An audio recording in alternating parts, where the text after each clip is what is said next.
Ben ritrovati a Cattolica e dintorni. I futuri assistenti sociali della Cattolica hanno raccontato le loro esperienze di stage di tirocinio agli studenti delle scuole superiori. Andiamo insieme a conoscerli.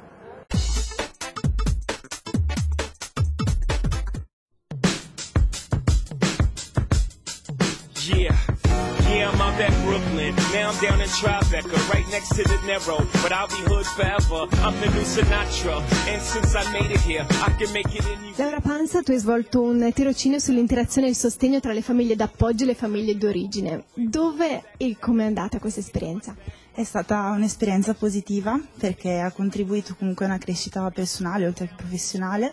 Si è svolta presso l'associazione Bimbo Chiama Bimbo, che dal 2004 persegue finalità esclusivamente di solidarietà, e ha sede a Monpiano e ha particolare attenzione per le famiglie in difficoltà e con minori a carico, quindi questa attenzione per il territorio che ci dimostra come la comunità non sia soltanto comunque un ambito di intervento, ma possa anche favorire un percorso positivo con delle iniziative che partono proprio comunque dal territorio e da questi volontari.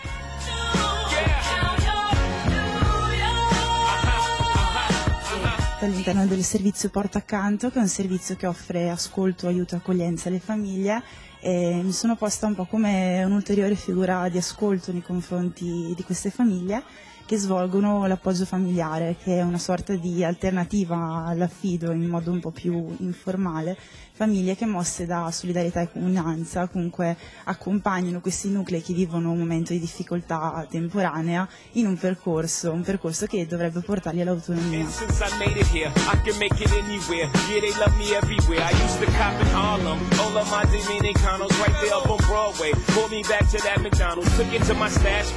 Alessandra Chiarolini, anche tu hai svolto uno stage, tu per il servizio ADE, che cos'è? Allora, io ho svolto il mio stage presso un'azienda territoriale per il servizio alla persona a Breno, in provincia di Brescia, in Val Camonica, e qui mi è stato proposto questo progetto sull'ADE. Si tratta di un servizio di assistenza domiciliare educativa, quindi un servizio socioeducativo che si rivolge ai minori in senso preventivo e di sostegno, ma anche e soprattutto alla famiglia, quindi in sostegno ai genitori.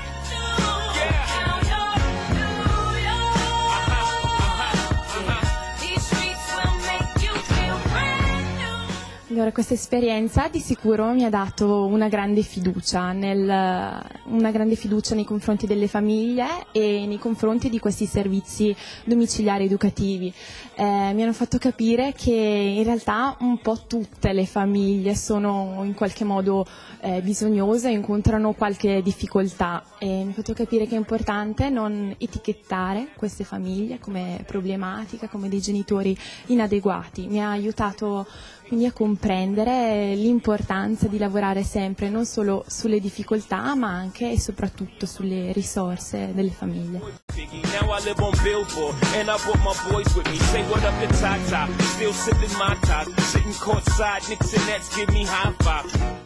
Franco Brancianoli, direttore artistico del CTB, nonché attore e regista, ha parlato del suo servo di scena al numeroso pubblico che ogni giovedì affolla l'Aula Magna della Cattolica per il ciclo di incontri dedicati a teatro e letteratura. Ascoltiamolo insieme.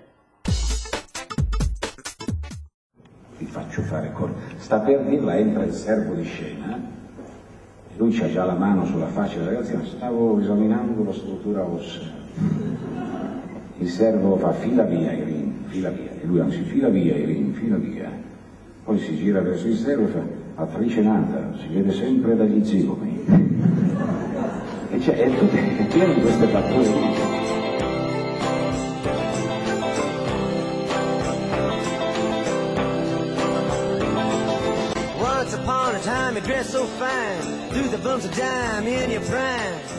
Io penso che il teatro sia la possibilità meno fasulla che l'uomo ha di abbracciare tutto se stesso.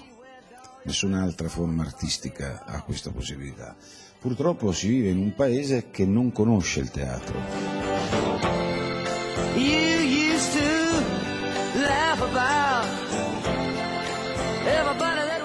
Cioè l'Italia è un paese, come non solo l'Italia, molti altri paesi, in genere latini, non hanno la percezione del teatro come forma di conoscenza. hanno la percezione del teatro come spettacolo, passatempo, eccetera. E quindi in Italia, come dire, sì, magari lo studente ci va adesso che è studente, poi c'è il rischio che non ci vada più.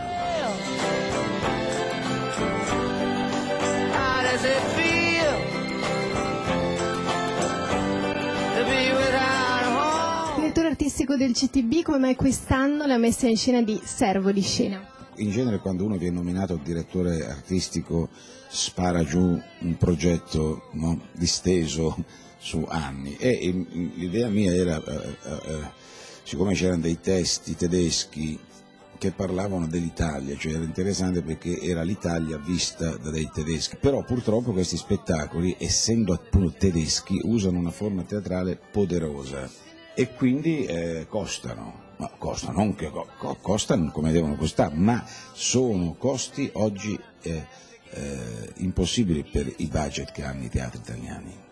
Cioè non è che costano come devono costare, però i budget dei teatri italiani, se tu guardi, è una raffica di monologhi, dialoghi, ormai il teatro è monologhi, però non c'è una lira. He's not selling any alibis.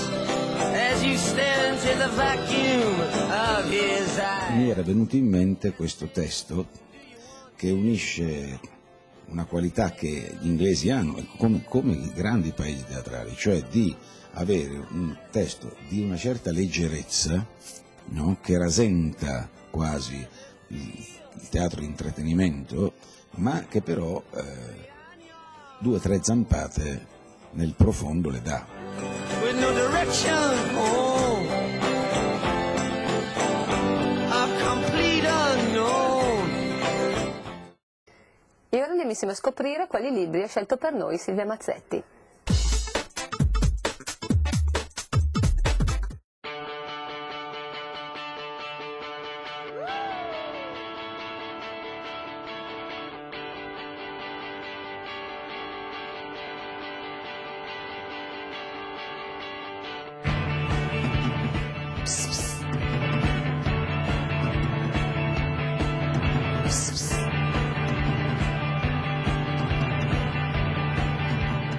Nel 1987 L'alchimista e l'ideale di fama mondiale era un romanzo volto a raccontare un viaggio alla scoperta di sé.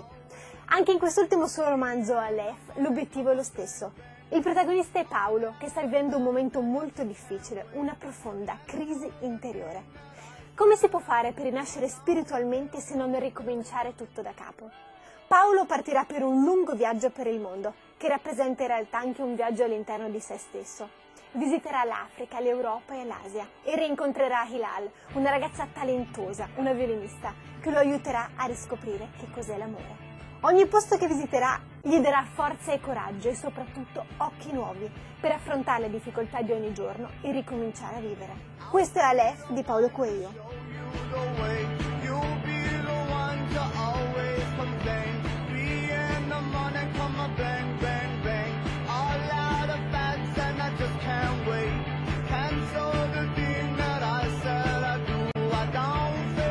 Dai Silvia, scegli me! No, scegli me Silvia, dai Silvia, prendi me! Ti prego, scegli Dai Silvia, scegli me!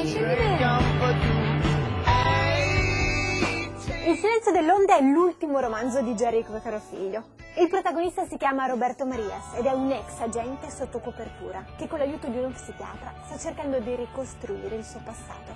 Tra una seduta e l'altra spesso si ricorda le onde che cavalcava insieme al papà su una tavola da surf in California. Ricostruire il mosaico del suo passato per Roberto Marias è difficile, doloroso, perché da quando ha lavorato come agente sotto copertura è entrato in contatto con un mondo crudele e orribile e ha imparato a tradire se stesso e gli altri, ha imparato a fingere. Ora, con l'aiuto del dottore, deve riemergere, tornare a galla da quell'onda che l'ha inghiottito, deve ricominciare a vivere. Ma forse non sarà merito solo del dottore, anche di una donna, anche ella paziente, dello psichiatra, e di un bambino, Giacomo, che chiederà aiuto proprio a Roberto per sconfiggere gli incubi della sua giovane età. Questo è Il silenzio dell'onda di Gianrico Carofiglio.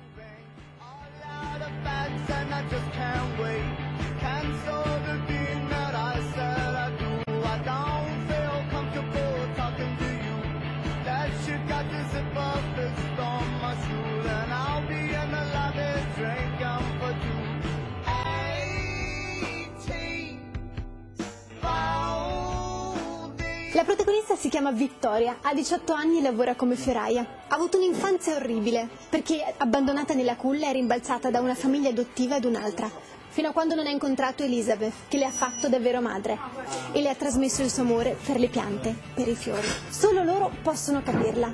Victoria infatti è una ragazza molto difficile, ha paura di tutto e le sue angosce si placano solo quando si trova nel giardino segreto del parco pubblico a Potrero Hill a San Francisco. Vanessa in realtà soffre molto perché è schiacciata da una pesante colpa che la perseguita da troppo tempo. Sarà l'incontro con Grant a farla sbocciare. Questo è il linguaggio segreto dei fiori di Vanessa Diffenbaugh.